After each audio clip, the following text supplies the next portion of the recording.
Hey, welcome to my journey, my frugal journey. Today we're going to talk about 12 more ways to save money. Now these are small things. These are just small things we can do every day that will add up. We all know pennies add up. Everybody knows pennies add up. It might take a while, but they do add up. And these are things that we have more of an opportunity to do these small things daily than we do big things. Like you might just buy one house and you're going to save money on that, but that's not an everyday thing. Buying a car is not an everyday thing.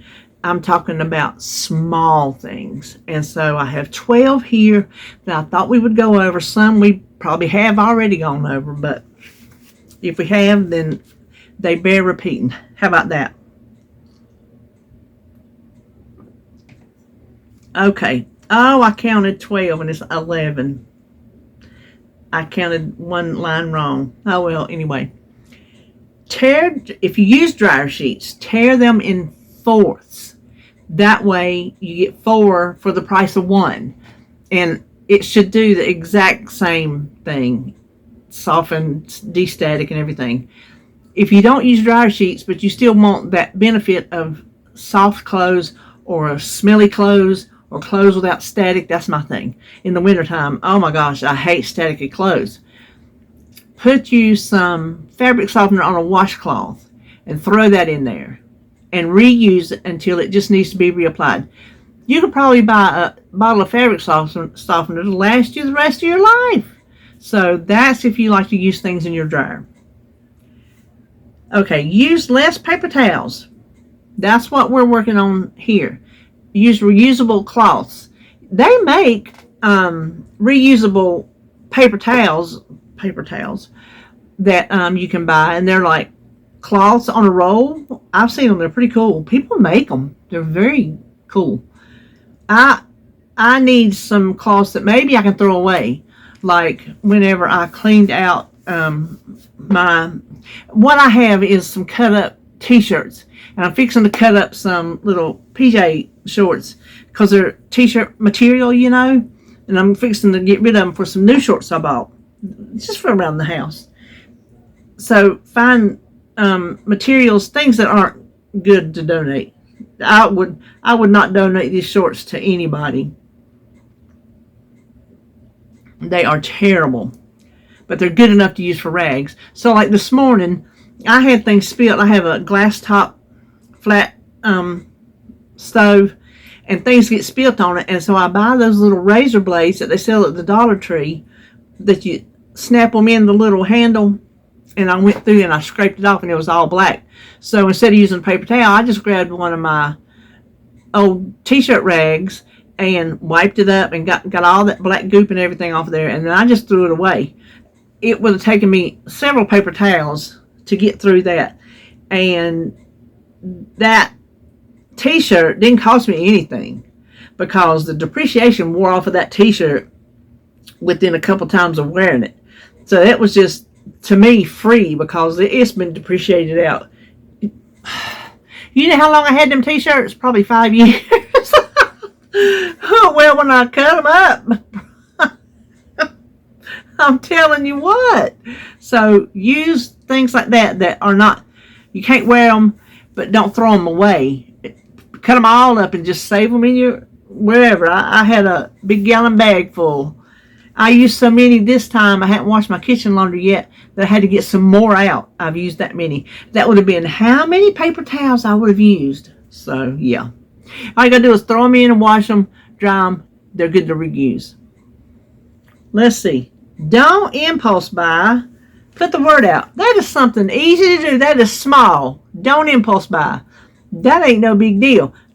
Well, it can be. Just learn to think, okay, delay the gratification.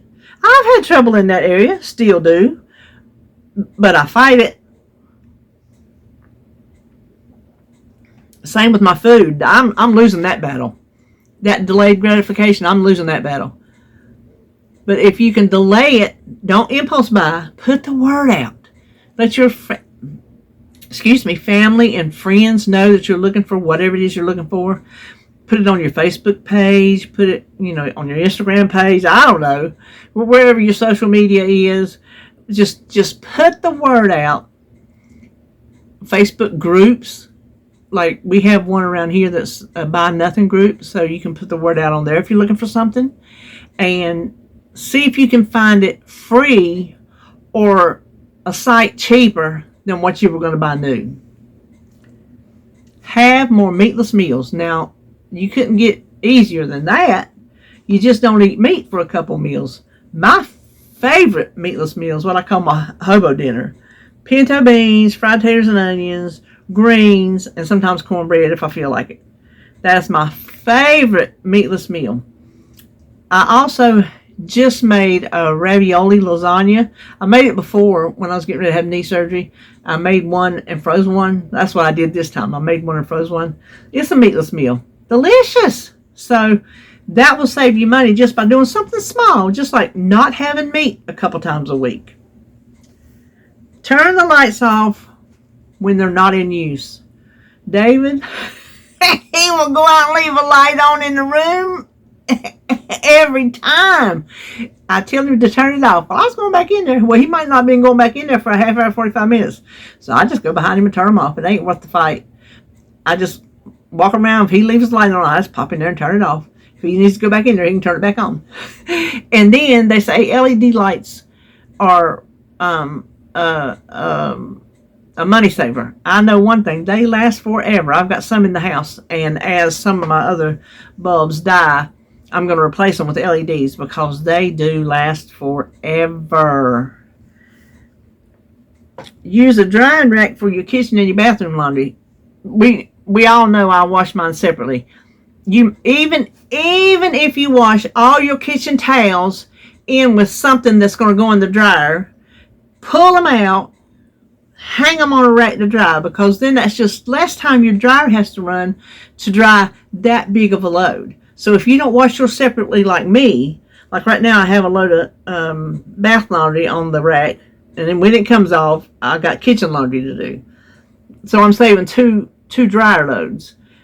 I still dry my towels. I hang my clothes. I have a little rack out there to hang my clothes.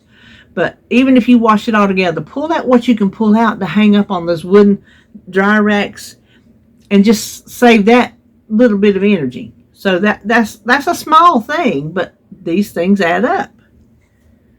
Keep your dryer vent and your lint trap clean. Go outside where it's vented out and see how much lint you can get out of there. You'd be surprised what stacks up.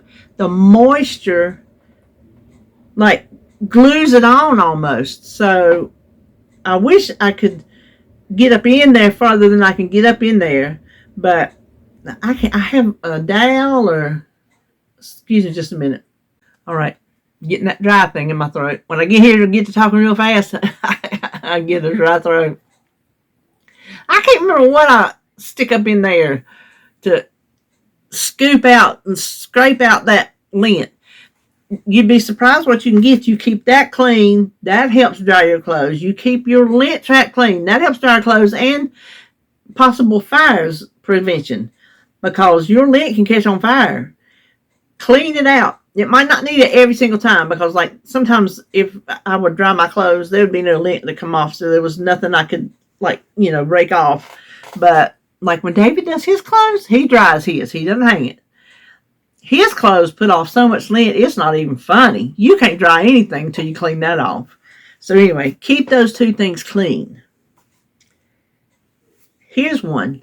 Use less of a product until you get to the point to where it's not working, then back it up one.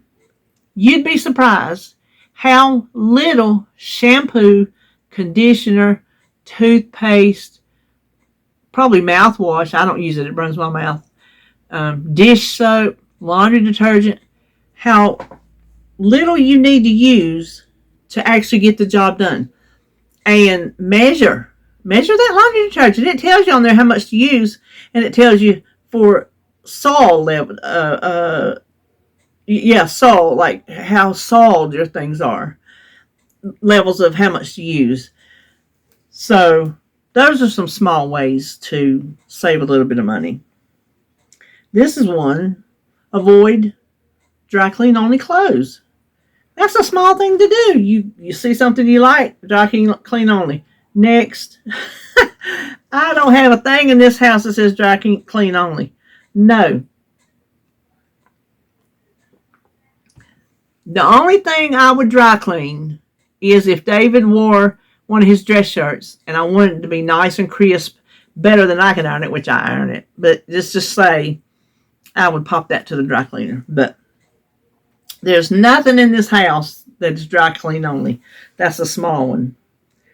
Dress for the job. Okay? Whatever your job, your money-making job, dress for that, of course. That's a no-brainer.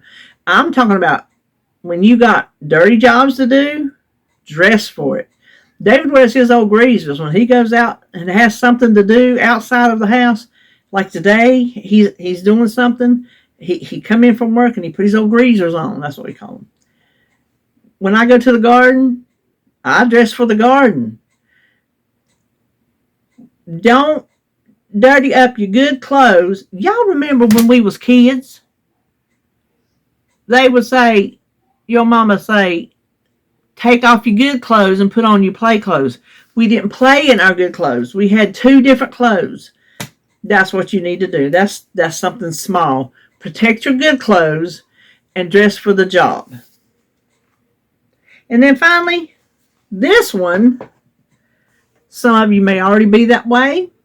Some of you aren't. And I'm not picking on anybody who ain't. Let me put that out there. I am not making no kind of way about anybody that's not low maintenance. That's where I'm going with this. I am a low maintenance woman. Oh my gosh. If I got any lower, I'd be laying on the sidewalk. The only thing I do for myself is get a haircut. I don't do anything personal care related. I'll put on face cream, but I got that at the Dollar Tree. I'll put on lotion, deodorant, powder, things like that. But I'm talking about, I have never had a manicure or a pedicure. I'm 62. Oh, I know it would feel good. Because they say they rub your legs when they do a pedicure. But I don't want them looking at my gnarled up toes. But I've never had a manicure. I don't even paint my nails anymore. I used to do that, and now I don't care. I don't get my hair colored. I don't get my eyebrows done. I don't wear makeup. None of that. I like perfume. That's my thing. I like perfume. But I don't do any of those, what people call high maintenance. I'm not going to call it high. I call myself low maintenance because I don't have any maintenance. But I don't want to call somebody that wears makeup and fixes their hair and looks nice high maintenance. That's just who they want to be. Lord, if I had to wear makeup out in this heat, I would melt like a candle. I am so hot-natured, I can't stand stuff on my face. I can't do it. I would be, oh my gosh. And women that go to the gym with full face of makeup on, oh my gosh. I would just be dripping. You would just see everything I had just down like that. It would be terrible, terrible in this world to see such a sight. But those are easy ways. That's a small thing. Well, I don't know. Depending on how high maintenance you are, that might not be a small thing. Maybe I shouldn't have put that on there. I said high maintenance. I said I wasn't going to say that. Depending on what you like to do for your self-care, it may not be a small thing or not. But if you can just cut back on something, if it's not necessary, I mean, if you like, that's how you treat yourself, treat yourself. But it's, to me, it just comes natural to not do those things. So I don't even know why I added that. I just thought, since I am low maintenance, since I don't require any, I'm like a car that never requires an oil change. couple new brake pads every now and then.